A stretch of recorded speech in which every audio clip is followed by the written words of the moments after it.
Hi, you are on the air with good old mom and me, and it has been a crazy week to say the least. I think most people are still trying to figure out what happened. If you follow us on social media, we made a post where we touched base on our top 10 thoughts, and we're going to go over those. I think we've struggled to figure out what those are since our thoughts have continuously changed all week, but we're going to start, right, Mom? Yeah, I think some thoughts got scratched and re-entered, and so we're going to do our best with what we consider our top 10. Who's starting? Okay, so I think number one is the performance by the Trump administration this week Okay. was unexpected. And I think disappointing and frustrating, and people have a lot of thoughts about all of that. It was definitely not expected a week ago. It comes down again, I think, to the division of pragmatic MAGA versus bravado MAGA. And I definitely fall into the pragmatic part. But I have been posting on X for sure. I have definitely been putting some thoughts out there about how I feel about it. I don't know. You haven't, but I know you have definite thoughts. I've liked a lot of posts. Let me ask you an interesting question. Do you think that Trump is part of the pragmatic group or the bravado group? Ooh, I think it depends on the day. I think his core is pragmatic. I think he does have a little bit of a chip on his shoulder lately, and you know, that's okay if everything is going good and everybody is kind of with you. It's not good if you are, losing a football game and it's, 30-0. We don't really want to hear about how great your quarterback is, or we don't really want to hear about all the games you won before. We want to see what you're doing now. So, I think he can be either one. I think regarding the last week and the whole Epstein debacle, which has taken over a lot of people's minds, it was interesting. Something big that's kind of going on this weekend is Charlie Kirk's event, Mhm. and Steve Bannon is kind of had a little like booth that people were standing around, and he was kind of like rallying the troops, and they were talking to a reporter from OAN, and they were talking about the fact that um Trump on Friday had gone down to Texas, and nobody really had talked about that because it was all about the Epstein stuff. I don't remember what my point was. He went to Texas. I don't remember. It was gonna something about Trump being on the bravado, that he's on the bravado group. I don't remember what I was thinking. What were you thinking? Oh Were you my thinking gosh. about his response to the reporter that asked about the families that were, wondering what else could have been done to prevent this? That That was a was definitely a very bravado response. insensitive. So, all right. Well, what else are you trying to get on this point? Are we moving to number 2? Let's move to number two. Okay. And Um, number 2 is Number 2 has something to do kind of with the Charlie event that I was just talking about. A lot of people were posting about Tucker's speech at the Charlie event, which I don't know what it's called. It's something Students Action for Summer or something like that. Charlie And Kirk. yes, Charlie Kirk. Yeah. Sorry. He's Charlie to One of us, the but not to the whole world, Yeah, probably. no, I really loved his speech, Tucker's speech, and I thought he was saying things that other people are kind of afraid to say right now because they don't want to be, I think part of the fear is they don't want to be labeled. But there is this unrealistic kind of accusations and bias towards Tucker that is kind of, I think, unrealistic. And if you listen to what he's actually saying, there's nothing in his speech that is what people are accusing him of. And I don't know where that's coming from. I guess because he didn't agree with Trump on the getting involved with Iran. I think Benny Johnson posted it. I forget whose post. We've been looking at so many, it's hard to keep track of. But there's always been what I call a lust for Tucker, a lust in a kind of a bad, dark way. Probably is developed out of frustration and jealousy.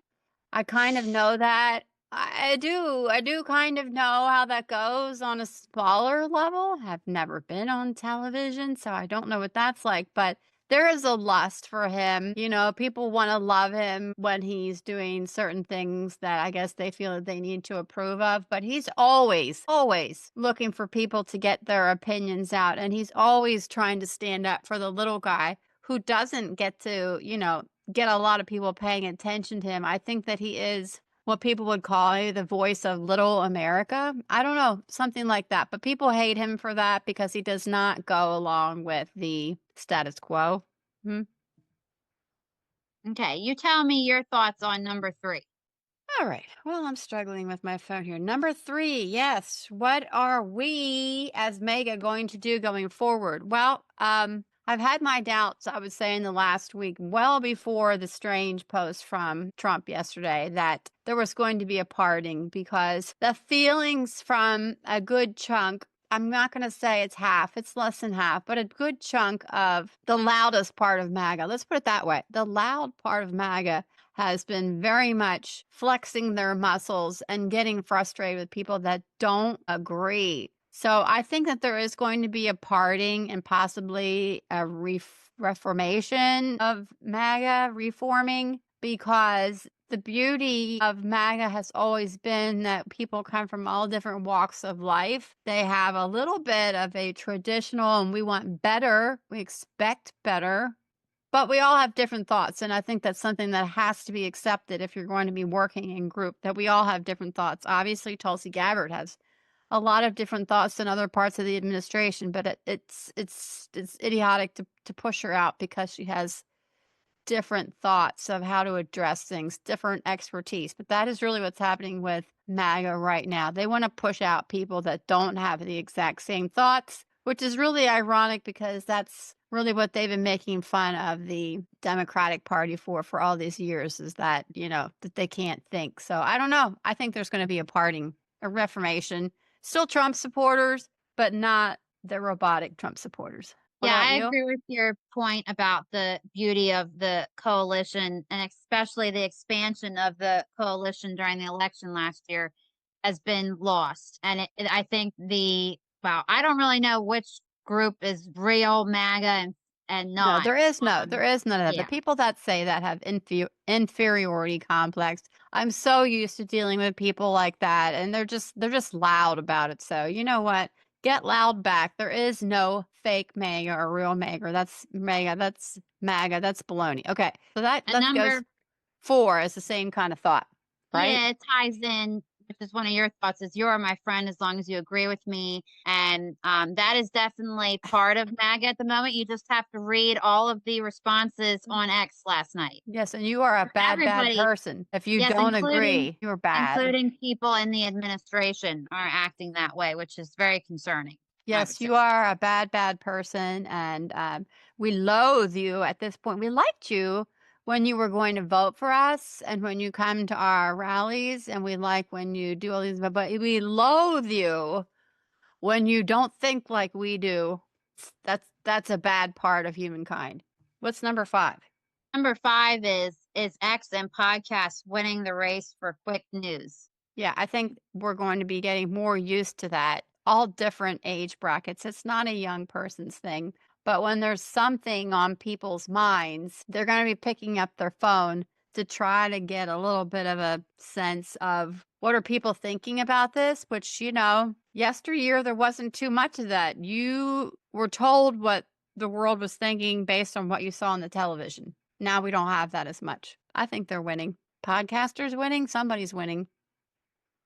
Podcasters are definitely winning, and X is definitely winning because it's quicker and it's more flexible. And you're working for a news media company is a totally different thing. Number 6 is Wait a minute, back to number about 5. That's why we kinda hopped on the other day, and we're trying to read the tea leaves with Dan Bongino as to is that really true? Like, you kinda have to see it from what you would consider reliable sources, and, hopefully, we can be included in that group of people that would be reliable. I'm not gonna repeat or say anything that I don't think is possibly true. A lot of people do, and like, "Oh, everybody on X is just trying to get likes, or they're just trying to get as many views as possible," but we're not. not everybody. We're not. 6 Six is in the last week, you can tell that I would say conservative news and some MAGA influencers, there's some that have been very confident and have stayed true to themselves. But as far as actual news people from a mainstream network, you can tell that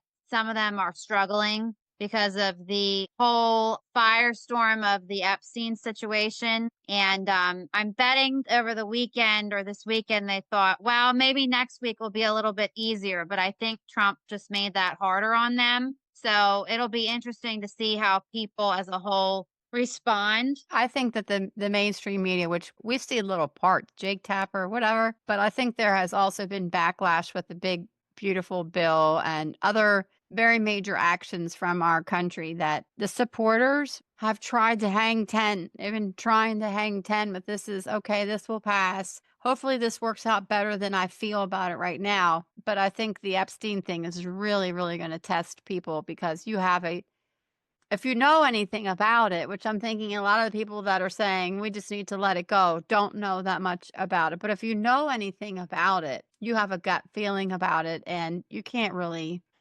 really ignore your gut. I just don't think so. no, you can't ignore your gut. I think that's hard for most people to do. And if you're an honest social media influencer and appreciate the people that support your social media platform, or you're an honest journalist or whatever, you can't just turn your head. So I think it's going to be hard for people this week because they have to talk about it. And I mean, the post that he made kind of opens up other stories that need to be talked about. So I yeah. think the expression that I've heard for a long time, and my dad has said it, is that people turn the other cheek.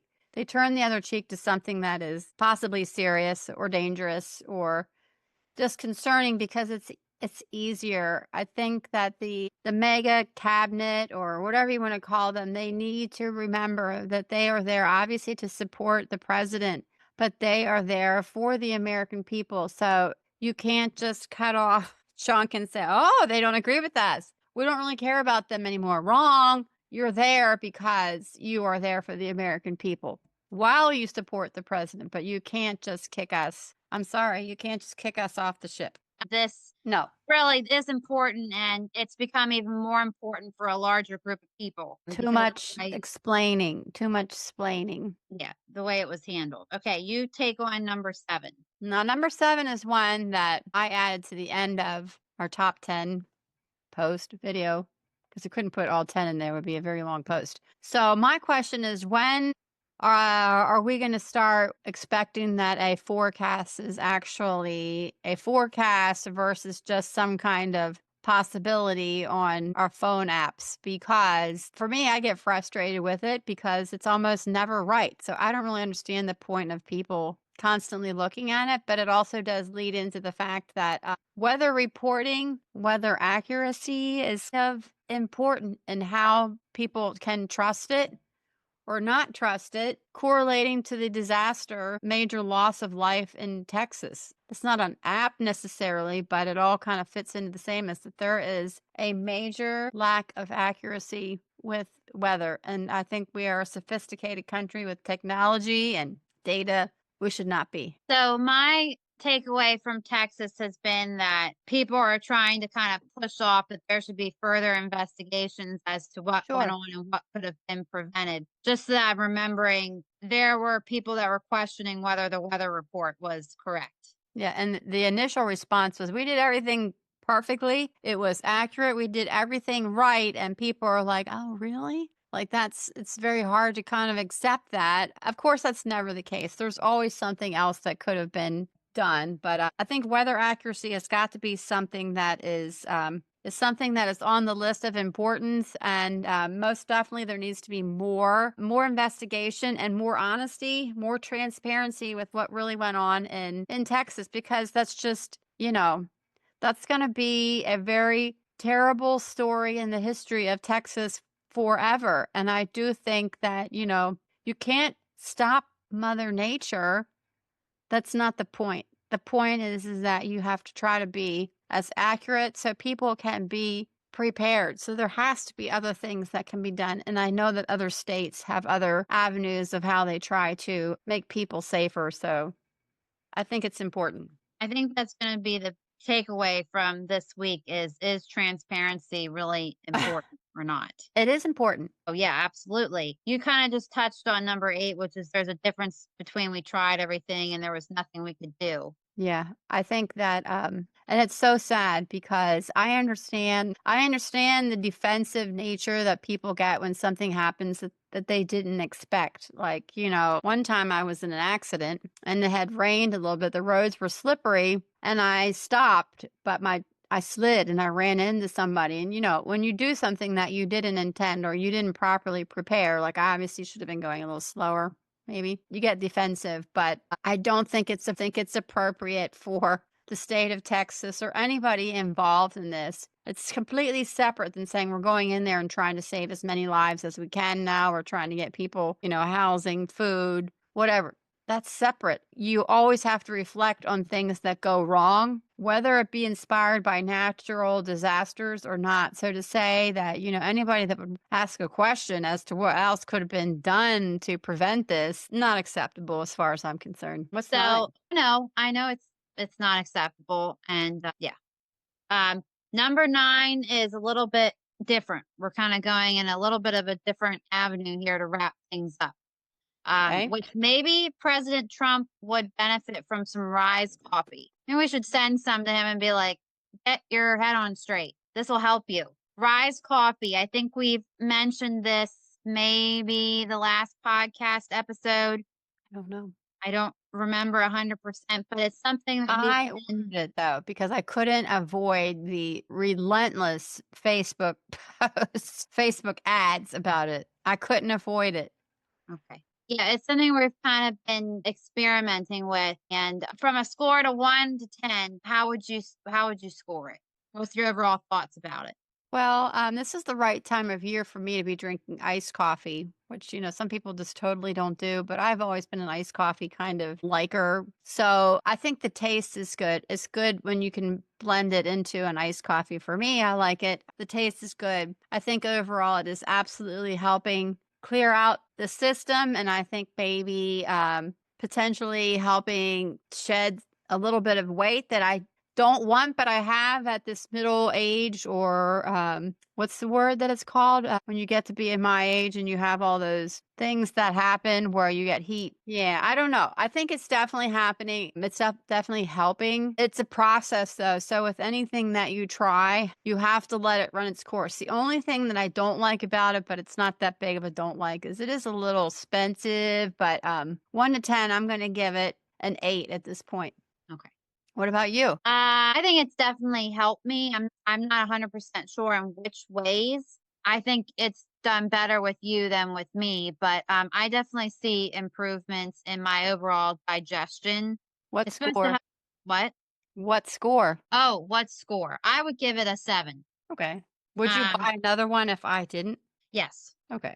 That's convincing then. Number 10 is one that I came up with because mom and I traditionally don't go out to eat, but we've been trying to go out to eat with my grandparents once every 2 or 3 weeks. And a thought that popped in my head the other day after we left a restaurant is, and maybe it's just the area that we're in, why are there so many people that own restaurants and they don't know how to cook? I think what happens is there was another restaurant we were at the other day and it was like, I don't know. Oh yeah, it was the other pizza place we were at. I don't know if I think it's just the people that are employed at these places in general don't have a real desire or a good understanding. Maybe they haven't had a full apprentice or they haven't been shown how to do things well and it's left all in their control. So I don't know that it's restaurants that don't know how to cook. I hope that's not it, but it does seem like there is definite frequency of going to places that new places, food's not so good, but sure is expensive.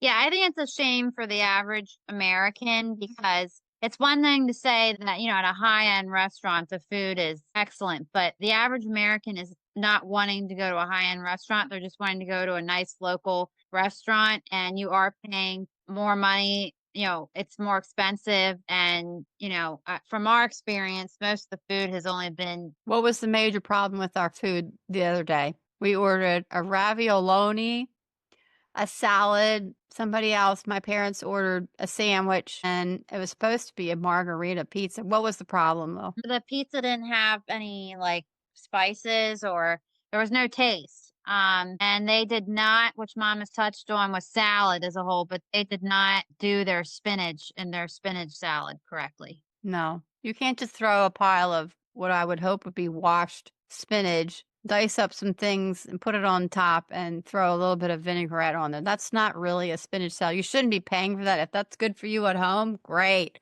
But that's not really restaurant worthy, I don't think. So I don't know. Okay, let's do, just to wrap this up, let's do 2 end of podcast questions, and we'll Okay. see if we're correct. Okay, let's see if you can get this right this time. What have you Oh, learned from eBay? The recent eBay business that we started. What have you learned in the last couple of weeks? I've learned that you shouldn't take the recommended price that eBay gives you all the time. They seem to cut it lower for some reason. You should base off the price that you're selling something for based on what other people are selling the item for. And people like to buy over 20-year-old magazines. The secret to that part is what? The magazines? Yeah, that I've hoarded Collecting, magazines for a long time. That's the secret. collecting them? No, the secret is that I've held on to certain magazines for Oh, a long time. oh, Why? Because I really like them. The sad part is a lot of them are still in the cellophane, which means I yeah. didn't even get to look at any of them. So magazines are definitely, I think, a good seller. The things that I have learned about eBay is in your wildest dreams, there are more things on there than I would have ever expected. Being an eBay buyer for a pretty long time, I've always known, like, if you're missing a dish from a dish set that you have, or you're looking for some kind of glasses like that your mother had, like drinking glasses, that is the place to find it because people do have vintage things. But I think I'm still being amazed about the kinds of things that are that are on there that probably we all have sitting around the house. And if it's not doing you any good and you don't have anybody else to give it to, you should be selling it on eBay. Okay. My question is just to tie in current events question. Percentage wise, what do you think the percentage is that Dan Bongino is gonna come back, or do you think that's just fake news? No, I don't think it's fake news because that the one reporter that I think has a lot of credit for being reliable, that Julie Kelly was one that reported that he had not actually shown up for work since Wednesday. So Friday was probably, well after the fact. So I think the footprint is actually bigger than what people thought on Friday. Friday he could take off early, but the timing is obviously there's something is wrong there. We don't know if he's having a tiff with Susie Wiles or Pam Bondi or the whole dang administration. So the chances that he shows up to work on Monday, I'm going to say are, I really should be checking the poly market for that. It's a shame that they don't have that on there, but I'm going to say I'm going to say 60%. I think I think that he is probably a man of, a man of his word. I think so. And he certainly does not want to, make himself look bad by not showing up. But like we had said in the earlier part of the podcast that is not being displayed on here, that this thing is something that you feel with your gut. So you have to have a strong reaction. You can't just turn the other cheek. 60. I was gonna say 40%, but I think Trump better hope he does come back, because that'll just add to this ongoing chaos that he should answer for. Well, he Okay. created it, though. He did create it. The voters didn't create it. We've just been sitting here like dogs on the side of the curb, reading and listening to everything that they've said for a long time. So we certainly did not create it. He did, and I don't know why. It's very puzzling and it's sad. Well, I'm Should I sure. do the word of the day? Oh, yes. Yes, you should. Okay. I think those are important words. Okay. So this is a word that I heard years ago on Tucker Carlson Tonight, which would have been Fox News. Don't watch Fox News. Haven't watched Fox News for 8 years. Now he's Maybe more. just Tucker. Yeah, he's just Tucker. But I'd never heard it before then. But it seems like it just keeps gurgling up in my brain now, which is the word sycophant. And that is persons who attempt to gain advantage by flattering influential people or behaving in a servile manner. And I will add an extension to the word of the day. We'll make this words because I didn't necessarily know that word either. Servile means objectively submissive, relating to servitude or forced labor. Can you see why I came up with that word, Lo? Yes, because I think that if you're a news person, I've only heard it in the news, but if you're brave enough, the word Trump sycophant has come into question, and that's why you're bringing it up. And they are definitely showing themselves lately. Loud and clear. And some surprisingly, yeah. Surprise, surprise. Yeah. Surprise, surprise. Okay, so the word of the week is sycophant, and I think the thought of the week I said is transparency important. We will find out here, won't we, in the next weeks? We will find out because when you run on transparency, kind of think that you should stick with that theme. When you run on transparency, which is very important, not just for the president, but obviously for the president because we don't get to talk to him on a day-to-day basis. But I think we're going to find out how important it is in the next week or so. Okay, well, everybody hold on to your hats and you'll hear from us next time. Ciao.